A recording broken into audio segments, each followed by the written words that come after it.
नमस्कार। कुछ दिनों बाद ईसाई नववर्ष प्रारंभ होने वाला है।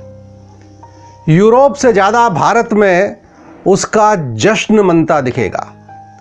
कोरोना काल की विभीषिका के बाद भी लोग आधी रात को सड़कों पर शराब पीकर झूमते दिखाई देंगे। कई जगहों पर तो दिवाली से कहीं ज़्यादा रंग बिरंगी आतिशबाजी से आसमान ढक सा जाएगा। किसी के दिमाग में यह सवाल नहीं आएगा कि ईसाई मान्यता के अनुसार ईसा के जन्म से नया वर्ष प्रारंभ होता है, लेकिन कोई तो समझाए कि ईसा का जन्म तो 25 दिसंबर को हुआ, तो फिर ये 1 जनवरी क्या बला है। और एक विचित्र बात कि वे 25 दिसंबर को बड़ा दिन कहते हैं, जबकि भूगोल बताता है कि मकर संक्रांति अर्थात 14 जनवरी से तो दिन बढ़ना शुरू होता है और सबसे बड़ा दिन 21 जून होता है।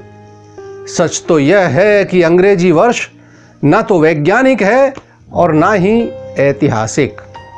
सच्चाई यह भी है कि पश्चिम में अधिकांशतः सर्दी रहती है, इसलिए उनकी काल रचना सूर्य केंद्रित है।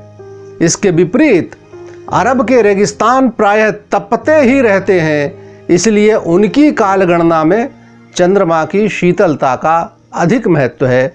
इसी कारण उनके कैलेंडर अधूरे ही रह गए। एक समय था जब दोनों ही साल में 10 महीने मानते थे।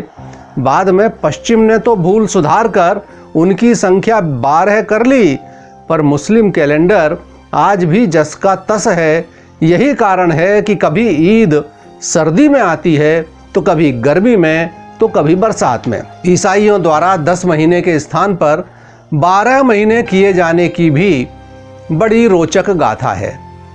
यह कार्य हुआ 532 ईस्वी में जूलियस सीजर के राज्य में। अतः इसे रोमन या जूलियन कैलेंडर कहा गया। कैलेंडर बनाते समय संत अगस्त के नाम पर एक महीना बनाकर उसमें 31 दिन कर दिए गए। इस पर शासक जूलियस सीजर की भौहें तन गईं। उसने कहा कि उनके नाम पर भी एक महीना होना चाहिए, और वह भी अगस्त से पहले, और उसमें भी 31 दिन ही होना चाहिए। तो लीजिए, जूलियस के नाम पर अगस्त के पहले जुलाई महीना आ गया, और वह भी 31 दिन का। अब सवाल आया कि बढ़ाए हुए 2 दिन कहाँ से लाए जाएं? तो गरीब फरवरी सामने पड़ गई, और उसके हिस्से के 30 दिन में से 2 दिन काट लिए गए। वे बेचारी आज भी अपने 28 दिनों के साथ जुलाई और अगस्त को कोस रही है। इतना ही नहीं, तो शुरू में एक साल को 365.25 दिन के बराबर माना गया, जबकि वह सायन वर्ष 365.2422 दिन से 11 मिनट 13.9 सेकंड अधिक था। फलतः सन 1582 तक इस कैलेंडर में 10 अतिरिक्त दिन जमा हो गए। अतः पोप ग्रेगरी ने एक धर्मादेश जारी कर 4 अक्टूबर के बाद सीधे 15 तारीख घोषित कर दी। अब बड़ा मजा हुआ। लोग सोए 4 अक्टूबर की रात को, पर जब उठे तो उस दिन 15 अक्टूबर था। जिन लोगों के जन्मदिन या विवाह की वर्षगांठ उन दिनों में पड़ती थी, वे सड़कों पर आकर शोर मचाने लगे, अपने दिन वापस मांगने लगे। कुछ लोग इसलिए भी भयभीत थे कि कहीं उनकी आयु भी तो कम नहीं हो जाएगी 10 दिन।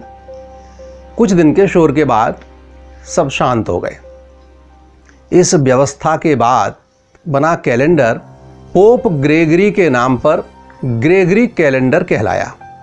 जहाँ जहाँ अंग्रेजों का शासन रहा, वहाँ वहाँ उसे ही प्रचलित किया गया। है ना कमाल की बात कि उनका दिन रात के अंधेरे में 12 बजे प्रारंभ होता है। शायद ऐसे ही लोगों के लिए भारतीय शास्त्रों में निशाचर शब्द आया है। इस्लाम या ईसाई कालगणना की तुलना में भारतीय कालगणना अधिक वैज्ञानिक है। भारतीय मनीषियों ने सूर्य और चंद्रमा दोनों को आधार बनाकर अपना कैलेंडर निर्मित किया। इसीलिए हमारा पंचांग तिथि, मास, पक्ष और अयन भी बताता है। चैत्र शुक्ल प्रतिपदा को ही पृथ्वी का पिंड सूर्य से अलग हुआ था, अतः यह पृथ्वी का जन्मदिन है। ब्रह्म पुराण के अनुसार ब्रह्मा जी ने सृष्टि निर्माण इसी दिन सूर्योदय से प्रारंभ किया। चैत्र मासे जगत ब्रह्मा संसर्ज प्रथमे हनि, शुक्ल पक्षे समग्रम तु सदा सूर्योदय सति। भारतीय कालगणना में पृथ्वी के संपूर्ण इतिहास को 14 भागों में बांटा गया है। प्रत्येक भाग को मनवंतर नाम दिया गया है। एक मनवंतर की आयु 30,67,20,000 वर्ष की होती है।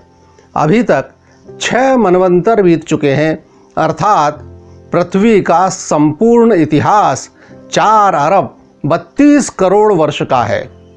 विश्व में प्रचलित सभी कालगणनाओं में भारतीय कालगणना प्राचीनतम है। इसके साथ ही इतिहास की अनेक महत्वपूर्ण घटनाओं का साक्षी भी वर्ष प्रतिपदा रहा है। त्रेता युग में श्री राम और द्वापर में युधिष्ठिर का राज्याभिषेक इसी दिन हुआ था। उज्जैनी के महान सम्राट विक्रमादित्य ने विदेशी शकों को हराकर इसी दिन राजधानी में प्रवेश किया था। उसी स्मृति में विक्रम संवत प्रारंभ हुआ। विक्रमादित्य के विषय में एक अन्य महत्वपूर्ण तथ्य भी स्मरणीय है कि उन्होंने पराजित शकों को हिंदू समाज में ही विलय कर लिया। यहाँ तक कि आज उनकी पहचान भी मुश्किल है। यह दिन शालिवाहन का विजय दिवस भी है, जिनके विषय में कहा जाता है कि उन्होंने मिट्टी से सैनिक निर्मित कर शत्रुओं को धूल चटाई। इसका निहितार्थ यही माना जा सकता है कि शालिवाहन ने जमीन से जुड़े आम आदमी को शत्रुओं के विरुद्ध चैतन्य किया व उनसे ही अपना सैन्य बल बनाकर स्वदेश की रक्षा की, विजय पताका फहराई। दूसरे शब्दों में कहें तो हिंदू नववर्ष स्वदेश की विजय का पर्व है। जब विदेशी आक्रांताओं के आतंक से सिंध थर्रा रहा था, तब चैत्र शुक्ल द्वितीया को वरुण अवतार झूलेलाल ने जन्म लेकर हिंदू समाज को त्राण दिलाया। सिख परंपरा के दूसरे गुरु अंगद देव जी का प्राकट्य दिवस भी यही वर्ष प्रतिपदा है। महर्षि दयानंद सरस्वती ने वैदिक मान्यताओं की पुनर्प्रतिष्ठा हेतु आर्य समाज की स्थापना भी इसी दिन की थी। संक्षेप में कहें तो भारतीय काल गणना का प्रत्येक संवत्सर वर्ष प्रतिपदा से ही प्रारंभ होता है। सृष्टि संवत से लेकर कल्पाब्द, युगाब्द, वामन, श्री राम, श्री कृष्ण, युधिष्ठिर, बुद्ध, महावीर, शंकराचार्य, शालिवाहन, बंगला, हर्षाब्द, कलचुरी, फसली, वल्लभी आदि सभी संवत्सर इसी दिन से प्रारंभ होते हैं। तो आइए विदेशी जूठन को छोड़कर अपने महान पुरखों से जुड़ें और कुछ नहीं तो नई पीढ़ी को अपनी तिथियों और महीनों के नाम तो अवश्य बता दें। ये कहानी नववर्ष की आज प्रारंभ हुई है। अभी हमने यूरोपीय नववर्ष के विषय में जाना और उसकी तुलना भारतीय नववर्ष से की। अगले अंकों में विक्रम संवत, शक संवत और झूलेलाल जी के विषय में चर्चा करेंगे। देखते रहिए आपका अपना क्रांति दूत।